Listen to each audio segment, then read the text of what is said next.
Hey guys, welcome back to Bayonetta. Last episode we completed chapter 5, defeated John, and you guys basically just heard me rambling on a little bit about the items they can get in the by this point in the game. But I did forget to do something that I had said I was gonna do last episode.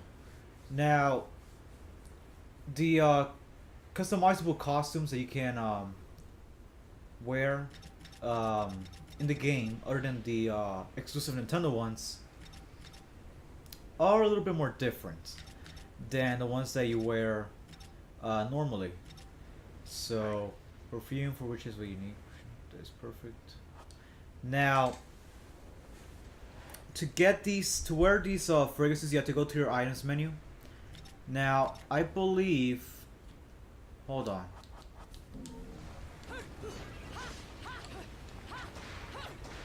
Alright. I just wanted to check. It says that it will set apparently. Wait a minute. Then what happens if I take it off?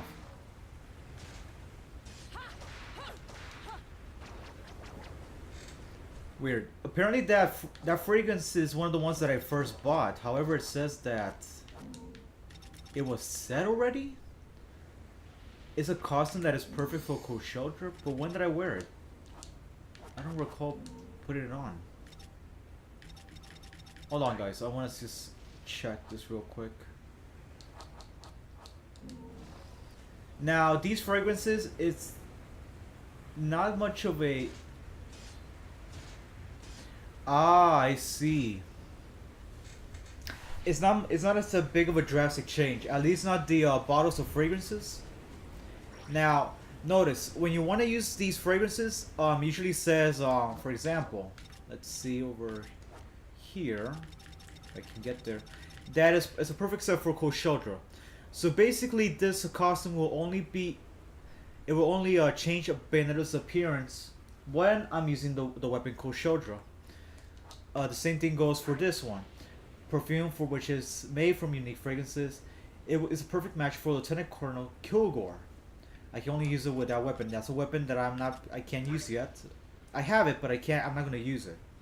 This one is a perfect match for Odette, another weapon that I'm not going to use until much later, once I feel that it's possible to get them at that point in the game. Okay, now, I want you to notice Bayonetta's legs right here. So right now I have the katana and the guns. However, if I switch towards my weapons B section where I have Koshodra and the guns equipped, it's going to change.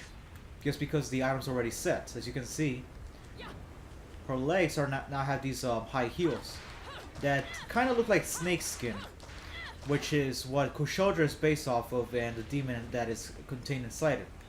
So when I'm changing to weapons weapons B with the katana, it's not going to appear, but when it's Koshodra, there we go. So it's not a big change. There are some costumes that actually do change it, that do change it a little bit more.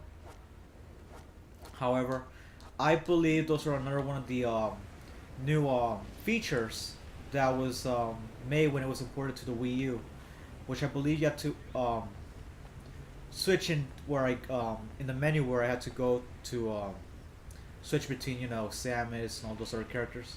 So until I buy those bullets, this is the most you'll see of a change, basically. So for now, you'll probably will see her default with a few changes, but not much more. Now this is where Koshodra comes in handy, although to use Koshodra is a very difficult weapon to master, and it's not one of the ones that I even enjoy using, to be honest. The only reason I'm using it is because I can't really use the katana against these fire branded enemies. As you can see, even though I'm damaging them, they also damage me just because I'm making contact with them. So either use Koshodra by this point or use the guns. I would probably prefer to use the guns. However, because I haven't really used Koshodra at this point, and I kind of want to show off I want to show it off a little bit, I'm going to deal with the issues that I have with this weapon in this chapter.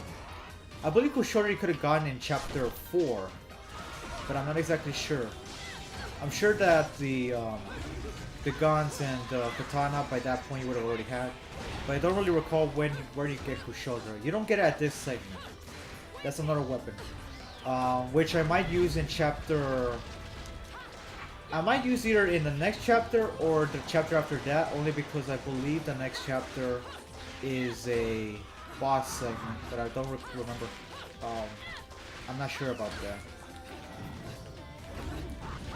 Okay, so it's not too bad. You can kind of use it for close range combat, but it's very hard to use because if you just press the one button, you don't do combos. Kushoder basically get to use your gyro to manipulate the whip. Okay, now by this point, get used to those. You have to use your panther ability and hit them very quickly because after I believe like 5 seconds, it stops. Oh, and I guess the fragrance while I have Kushodra also gives me a mask of sorts. Yes, you can barely see it, but there is a mask. I don't know if I can zoom in. Probably not. Alright, let's see. I'm not really confident using Kushodra with this opponent. But let's see. Oh, another broken statue, so I guess we have to fight an enemy. The witch statue is in terrible shape. For whatever reason, we have to defeat angels to fix these statues. Never really understood it. I wonder what would happen if we broke the angel statues. Will like demons start to appear? Kushodra is kind of useful here. Now these enemies, if you're going for time, very annoying because they're just flying around. You have to basically damage them enough that they're going to fall down. There we go. One's down. Switch to the katana real quick. Oh. There we go. Come on. Make use of the witch time as much as you can. Don't waste your time. I'm doing a lot of damage, surprisingly. I don't know if I have like an attack boost. I don't think that's a thing. It probably is because since I have so much magic gauges, I can summon my demons much faster. So that's probably what's causing the extra damage. You know, I should probably show off the demons that we already seen thus far because they do actually have names as well. They don't show off during the animation, but you get once you have you use a demon at least once. You have a Infernal Demons notebook where you can see all about them. So, real quickly, I'm just going to show off the names and maybe explain a little bit about each one. Although the books just explain their dominion in Inferno, basically. Like, what ranks they are. See?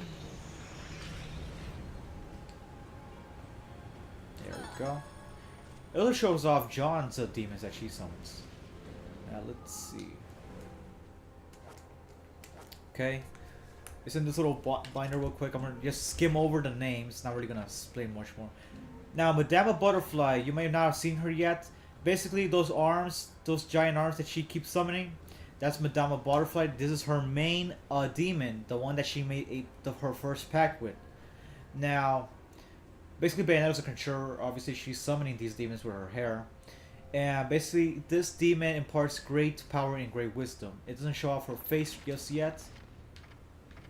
But later on, you'll see how she looks. Pretty beautiful, to be honest. Now, this is the Infernal Demon Gomorrah. It is a monstrous creature hailing from the Johnson Forest. Now, Johnson, I believe, was a mass murderer. So I don't know if that's where they took the name or if there's like maybe something... Like maybe Johnson was an ancient name for something. Surprisingly, Bayonetta has a lot of demons that she's made contracts with, which is pretty surprising, to be honest. Because each one will basically take her soul, so that might also be the reason why, after many years of just sleeping, now that she's woken up, she has to like pay her death slowly by basically cleaning off angels every day. Now, this is Malphas, the Infernal Demon. It's a huge bird, basically. That's all she really is. And there are more demons. Obviously, their names are revealed because I already summoned them in previous playthroughs. However, we're not really going to go into that right now. Now, I would recommend checking this room, like the stones. I believe there is a treasure an Umbra Witch burial where you can get a Umbra Heart or maybe a Heim. The reason I remember that is because the weapons where the Heims are hidden in this area, it took me a while to find on my own without cheats because it was very well hidden and you wouldn't think it would be this early on, but I do believe it was on that previous room. Oh, and apparently we can see the little girls here.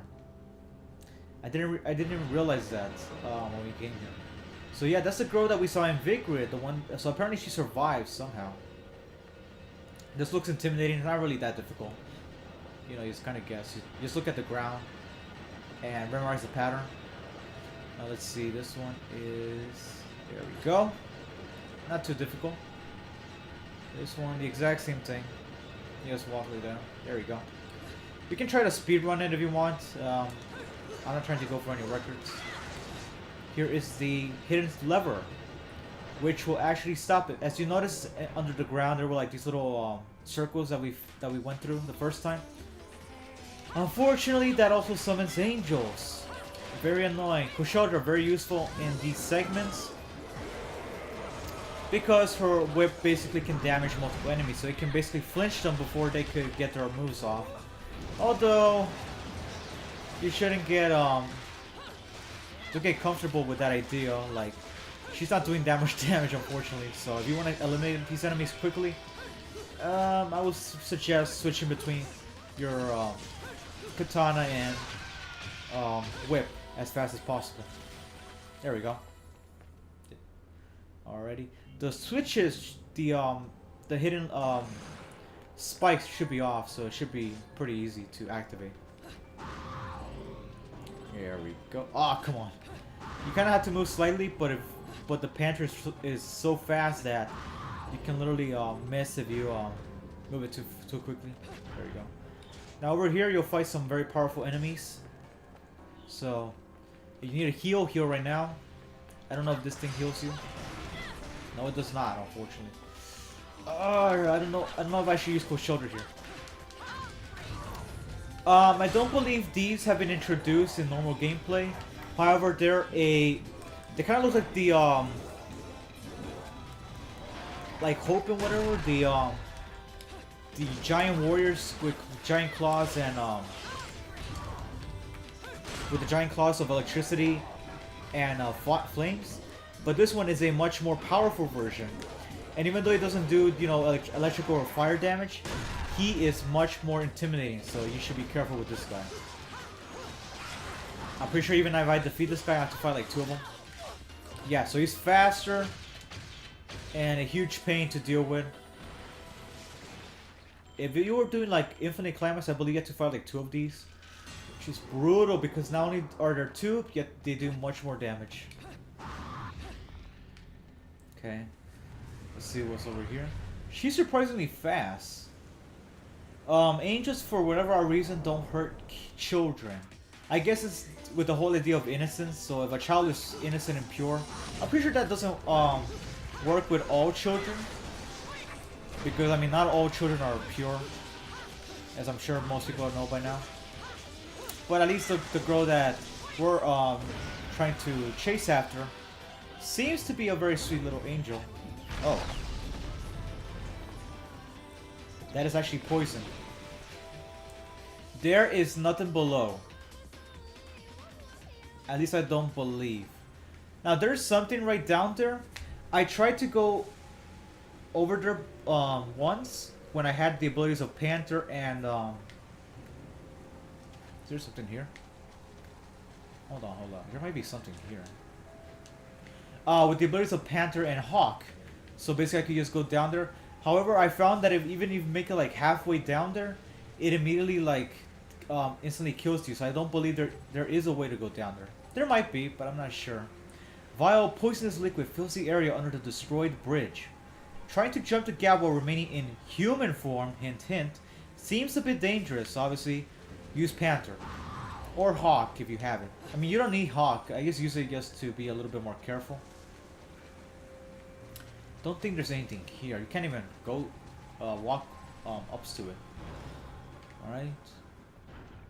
Yes, you can see the angels seem to be surrounding her. But the little girl seems to be able to sense their presence, Are you hiding since she seems to something from stress at the idea of them surrounding her. me? Come on. I never understood if they're protecting the little girl. Well, actually, you know what? Now that I think about it, later on you'll see why I just realized this. They might actually be protecting her for a different reason. Although, they're also infatuated by her innocence, which you'll see later on when one angel tends to behave awkwardly with the girl. Ooh. When I played this game, it made me realize how dangerous high heels really are. Because those heels are sharp. They can kill a person. It's hilarious. Since they're surrounding the little girl, she's making a comment the fact that they're not chasing her anymore. Oh dear. Aww. It's so adorable to see this little girl. Bayonetta kind of acts like a mother. A very sexualized mother, but she does seem to have a motherly nature to her. And again, the creepy voice is talking to us. Apparently she's the key to our future. It just happens that we ran into her. Now, if you hate missions where you have to protect another character, then you're probably gonna hate these segments where you have the little girl, where basically you now have to protect her. It's not so bad. I mean, either way, you would have had to fight these enemies in a time setting and quickly. So now you just have to take care of a helpless little angel. So, but if you hate these types of missions, I mean, these are segments that you have to get used to because there will be moments where you have to protect the little girl. But it's not so bad, to be honest. You just have to be careful. Although, moments like these where you have to protect her makes me question what are the angels thinking? Like, are they like mindless, or their emotions getting to them when they see the girl? Because even if they were set to protect this girl, why would they attack her? Which I don't really understand. Yeah, so this is what kind of confuses me at some points. Maybe Bayonetta's is protecting her and they're trying to eliminate the dark barrier. Or maybe even take her. That might be it. They might be trying to take her away. And obviously Bayonetta needs her for whatever our reason. This voice keeps telling us. Ooh, Iron Maiden. You never made a comment on the fact that some of these torture attacks are brutal. Iron Maiden, beheading by guillotine. What else? That time we fought that sexualized angel. How did she die? She died by some type of iron horse, so that was brutal. Especially if you think about where the spikes are actually held in. There we go. Is there more angels? There you go, buddy. I didn't forget about you. Have a taste of my shuraba. There we go. Oh, come on, buddy. You got more than that. At some points, I kind of stop using torture attacks unless I'm with the more powerful opponents or I'm surrounded. Just because I'd rather use my demon's abilities. And it's more fast-paced. I don't really enjoy the constantly pushing one button. It kind of hurts my fingers.